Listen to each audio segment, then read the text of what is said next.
Does anyone know?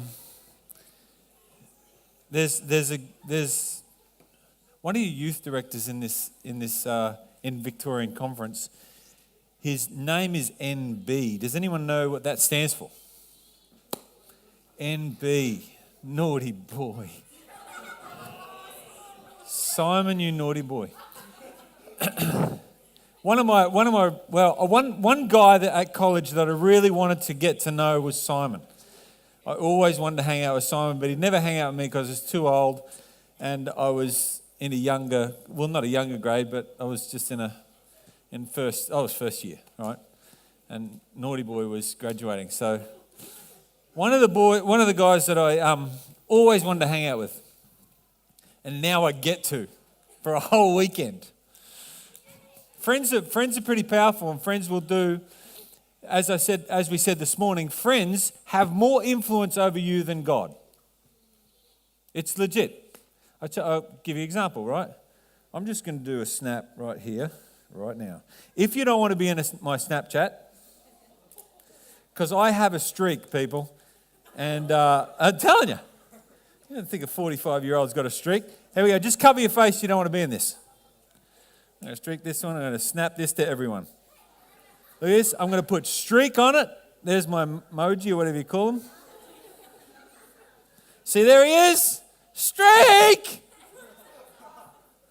All right, let's snap that. Yep, you're getting it. Yep. My highest streak is 5. Thank you. See, 5.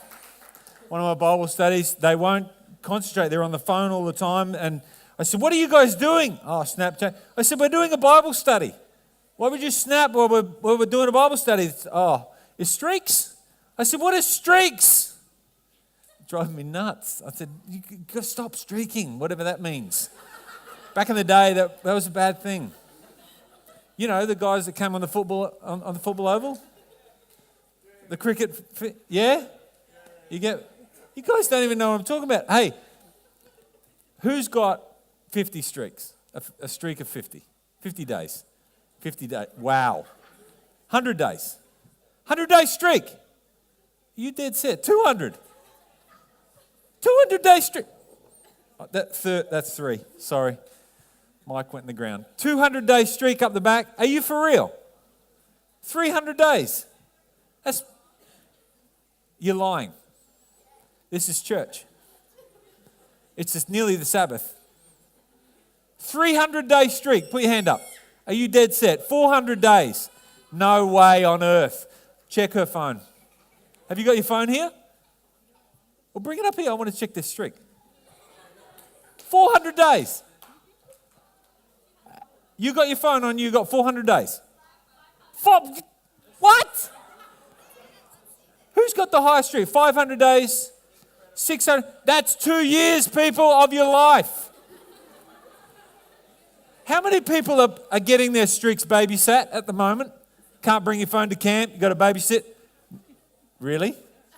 Show me this 500-day streak. Oh, this is going to be unreal. I got 5. I can show you my 5. You believe me with 5? I started just before I came here. 506. No! That is awesome.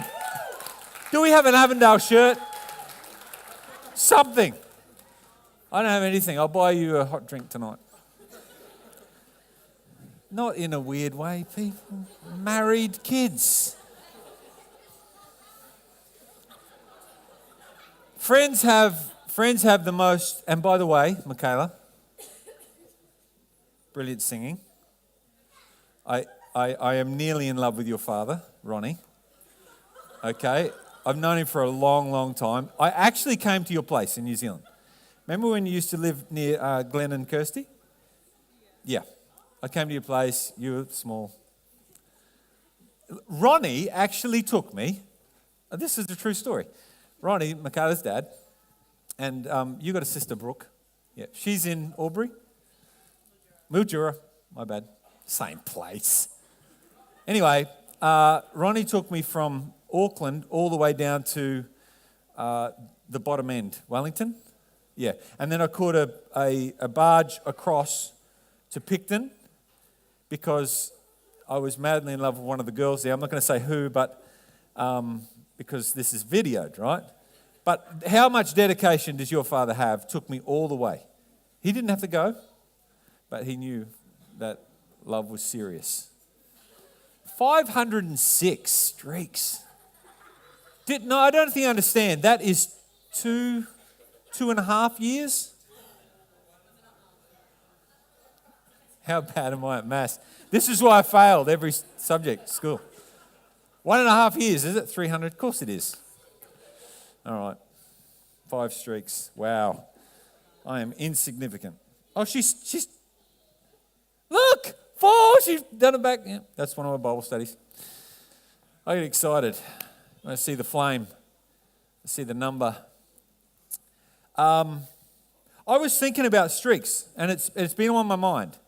Because when 45-year-old, like old people, most of your dads are that age, when you find out something that the young people are doing and you have, you feel like you have some kind of connection and it stops there, right? You've moved on. Like when you're on Facebook and then you went to Instagram, now you're on Snapchat, and what's the next thing? But by the time I get the hang of Snapchat, you guys have moved on.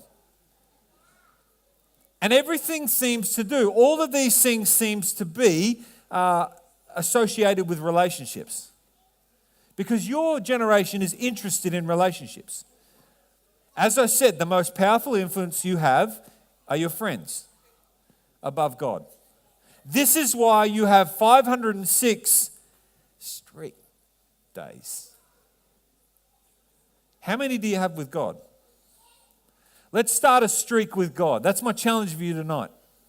Start a streak with God. How many times you will meet Him in the morning and meet Him in the evening? Because this is what you have to do for a streak, right? Snap in the morning, snap in the evening. How many streaks can you get with God? Daily. And prove to the world that God is more important than your friends. And I'll tell you why you have to do that. Because if your friends have that much influence on you, you will do what they say. And this is why it's so important to choose the right friends. When I was younger, I had a friend, his name was Farry. Anthony Farry. And Anthony was from a broken home, and his mum was on his third dad. So he had 3 dads. And you go to his house and there's just alcohol everywhere. His sisters, which are from the different marriages, he'd have to look after and babysit. And Farry was, he was absolutely my best friend. Yeah, I came from a broken home too, but my family was kind of together. We had God in our life. And all the time, every time I met with Farry, we'd always do something a bit funny. I remember one time we got a heap of meat and we had to make some money for something, and we had a heap of meat from somewhere. I don't know where he gets stuff, but he turned up with meat. He goes, "I got meat, let's make money." And I'm like, "Oh, okay, what are we doing?" "Well, I heard there's eels down the creek." So we took a fishing line, it was a reel, we got in the creek and we're fishing for these eels. I'm like, "Farry, there's no eels in this creek. There's a little stream coming down here, and there's a pool here. There's no eels here." And then, boom, we're on an eel. Couldn't believe it. Winding it in, the eel was like this long in Wynnum. The creek right next to where Wally Lewis started. Anyone know Wally Lewis? Showing my age. The king of Queensland football, Wally Lewis. There's a statue of Wally Lewis. He knew every blade of grass at Lane Park.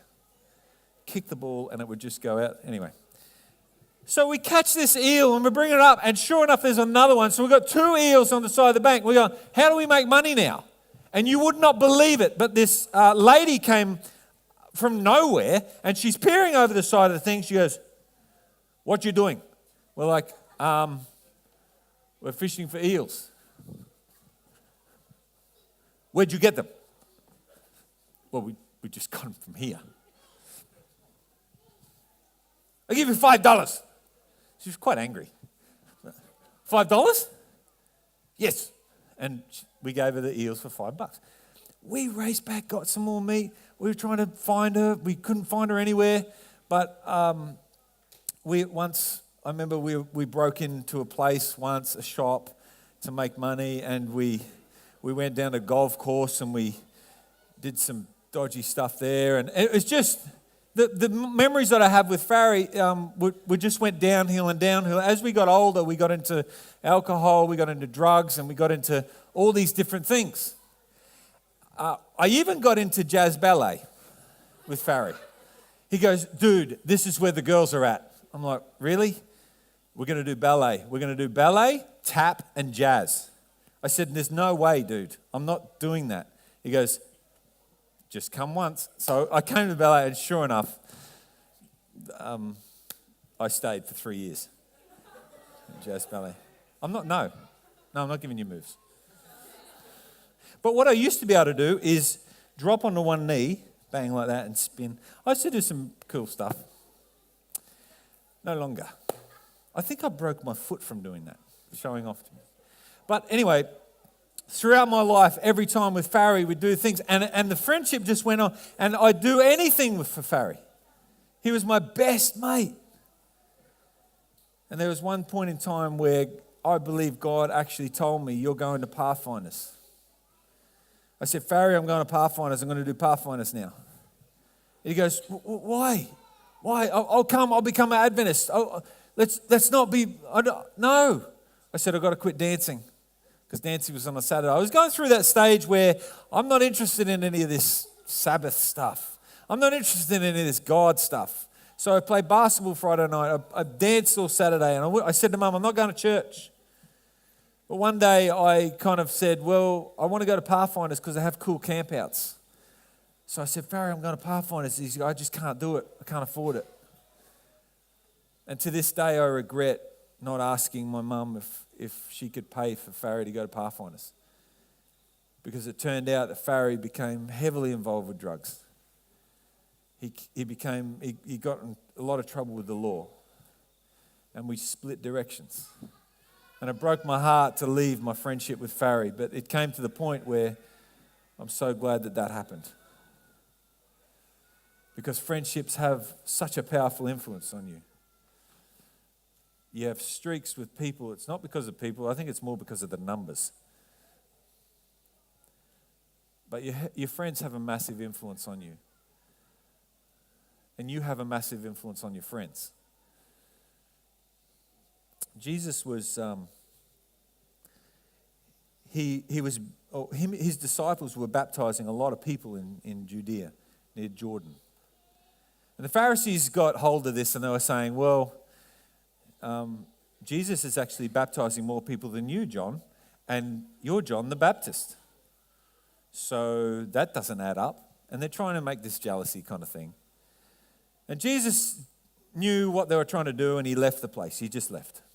And he went on a route that wasn't really standard for Jews. Jews would do everything to go around Samaria and see Samaritans. Couldn't stand Samaritans. Gentiles, ooh, yuck, unclean, not going anywhere near. Jesus had a purpose and he walked to the way, and you probably heard the story, and he came to this well and he met this woman at this well.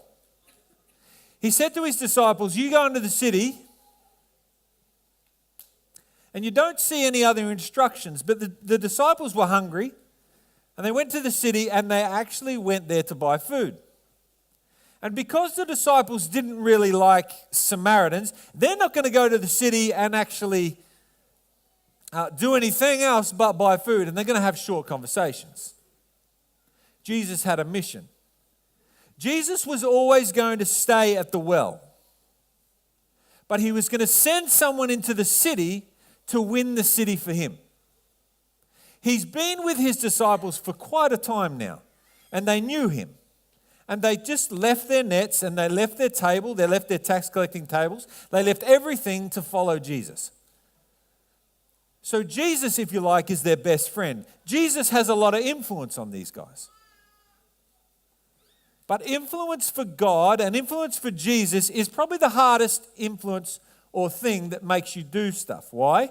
Because you've got a big enemy against you. And the enemy doesn't want you to do the things that Jesus wants you to do. So that's probably why you don't do the things that Jesus wants you to do most of the time. That's why when the remote's in front of you and the Bible's in front of you, you'll pick up the remote. When your phone's in front of you, you know the deal. So Jesus sends the disciples. The disciples come back to the well. And they say, Jesus, you must be hungry. Here's a sandwich. And Jesus says the famous line, my food is to do the will of my Father and complete it. You went into the city and got a sandwich? How long have I been with you guys? How long have I been with you guys to learn that I did not want you to do this? I've been teaching you to win people to the gospel. This is what you're meant to do. You're my disciples. And as he's talking to the woman, he finds out a lot about her. She's actually hated by the city. No one likes her in the city. That's why she's at the well outside the city. She's got 5 husbands, or had 5 husbands. She's not liked. She's not a very desirable woman. And back then, women, point blank, weren't trusted or desired. So this makes it worse. And Jesus says something interesting to us. He says, if you thirst, I will give you a drink that will quench your thirst and quench your soul. My translation. And she believes it. She's only known Jesus for seconds, and she believes it. And she leaves the well, leaves the jug there, and she goes into the city. And she tells the city, and you can just see her, right? She's telling the men of the city. She's telling the women of the city, I've met a man. Could this be the Christ? He told me everything about myself. He told me it seems to me that he's the Christ. So the city comes out as she evangelized to the city and won people. And you know what? The whole job of a minister is bring people to Christ. And she brings the city to Christ. I believe she was ordained with the Holy Spirit. That's my belief. And the disciples are standing by, watching, as a Samaritan wins the Samaritans to Jesus. And Jesus stays in that city for 3 more days. Obviously, their view of Samaritans has changed.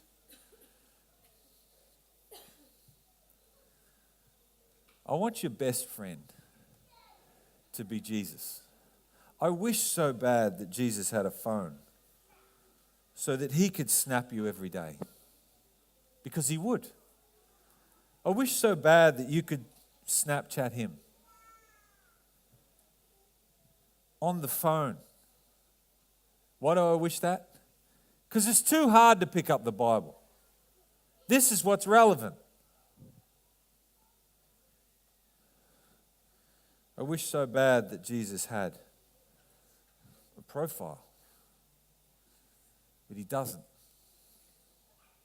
He just wants you to pray. He's created you. He made you for a purpose. He's given you friends. And he loves you. And he's gone away to prepare a place for you.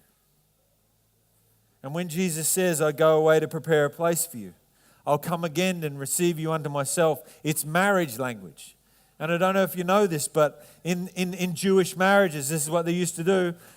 The male and the female, they'd meet each other and they'd say, wow, this is a really good connection we've got going on here. I'll ask my parents and you ask yours. And so go away, and then the wife's parents will come to the father's parents and say, do you mind if they get married and engaged and whatever it may be? And yes, it's all said yes. If at any point no, either party disagrees, it's not going to happen. But they all agree, everyone's fine with it. Then the wife goes back, or the fiancé, the lady goes back to her house, and then the male goes back to his house, and at his house, the father will say, right, this is where you're going to build your dwelling for you and your wife, and it might be attached to the building, or it might be out the back little bit. But what happens is now the husband will now build this place where they will dwell. You see where I'm going here? And Jesus is talking about marriage language, and he's fixing the house. He's got the light bulbs in here. He's got a nice fireplace there. He's got the bedroom. He's got the kitchen. He's got everything sorted. And then he goes to his father's house. He knocks on the door and he goes, Father, come and check my abode, see if it's okay. And the father comes into the abode and says, no way. Fix this windowsill, seal that up and fix that up, do that. That floor's got a crack, that not quite even there, and da-da-da-da-da, fix all that up and goes away. And the husband will work on it and do it all. Do you like the sound effects? Good, eh? And he goes and gets the father, and the father will come in and go, it's perfect. Go and get your bride. And then he'll go and get his bride. Jesus says, no one knows when I come back, only the Father. Jesus has gone to prepare a place for you. Why? Because you are his bride. We are his bride. Revelation talks about it over and over again. That's the kind of love that he has for you. And he's gone away to prepare a place for you. And if he's gone to prepare a place for you, he will come again and receive you unto himself. Amen? Be very careful who you make friends with. Never put them above God. Get as many snaps as you can with Jesus when you leave camp. Every day, every morning, every night. I don't care if it's a prayer, if it's 5 minutes, if it's an hour, whatever you want to do. Read the Word of God. Pray to him. And get 506 Street. Bless you guys.